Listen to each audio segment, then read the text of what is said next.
You guys spar again, and all of a sudden, pictures were posted to social media. You're not happy, and here you are on the couch talking to us. Yeah. You left camp and you quit his camp. So what happened? Yeah, I mean, here's the thing. I mean, only his photographers are allowed in the gym, so they're going to get pictures favorable to him, and I don't mind that. You know, you're in your training camp. This is the picture we're talking about. You weren't happy about that. Well, I wasn't happy because he knows and I know it wasn't from a punch. You know, he was actually frustrated from getting beaten up that particular day, and that was actually a shove down, a push down, and I think even the referee wasn't allowed to talk about it. Listen, I think at the end of the day, sparring should stay in the gym. I didn't go around, I wouldn't have went around talking about how I beat up Conor McGregor on Tuesday if I wasn't forced to. You know Can what I'm he saying? fight? That's what I want to know. He can definitely fight. I mean, he's a mixed martial arts champion. He can definitely fight. As far as boxing is concerned, I'm not going to tell you he can't box.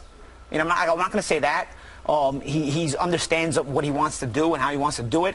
But he's got to progress. You know, there's things that he's got to come along with, and it's not so easy to come along that fast all this way through. My problem with Conor is his arrogance. You know, his arrogance is to the point where he can't make progress. He can't learn. You know, because he just wants a bunch of yes men around him. He doesn't want to be told he's doing something wrong. He doesn't want to be told that, you know, he needs to make progress or he needs to change certain things. Whatever he's doing, he wants to just be told how great he's doing. So you and Mayweather are buddies. Yeah. You guys are good friends. Yeah, but Floyd understood. When I was going to camp, when I was going to camp, I spoke to Floyd, and he said, you know, hey, it's business. I get it. I've sparred guys that have been getting ready to fight you, so I don't know when I'm sparring a guy. Has Floyd asked you what happened? Have you guys talked? No, because I won't do it that way.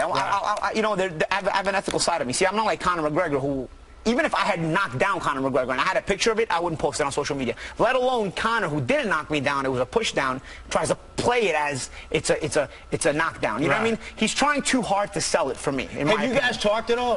I know you guys didn't like each other going into this. We talked very sporadically in camp. It wasn't like that. You said you wanted to knock his beard off back in December. Well, yeah, you know, at the time, you know, you're trying to get a fight. I think I've been in a war of words with a lot of guys who also tried to fight me when I was a boxer, but then if the fight didn't play out, I was always cool with them. You know, I've done that with multiple named fighters. So I thought me and Conor would be pretty cool once the fight didn't happen, and I was coming to help him to spar. But you know, obviously he took it a little personally. He's a little bit of a weird guy in that way. Because you mature past that at a certain age, and at 29 years old, you figured he'd be a little bit more mature than that. But my problem wasn't just with the sparring. My problem was with the way he treats people, the way he treats the other sparring partners. He's a bit on the cheap side. You know what I'm saying? You have a $100 million fight. I think you could splurge a little bit more on training camp, especially the way you treat the sparring partners and the living quarters and whatnot.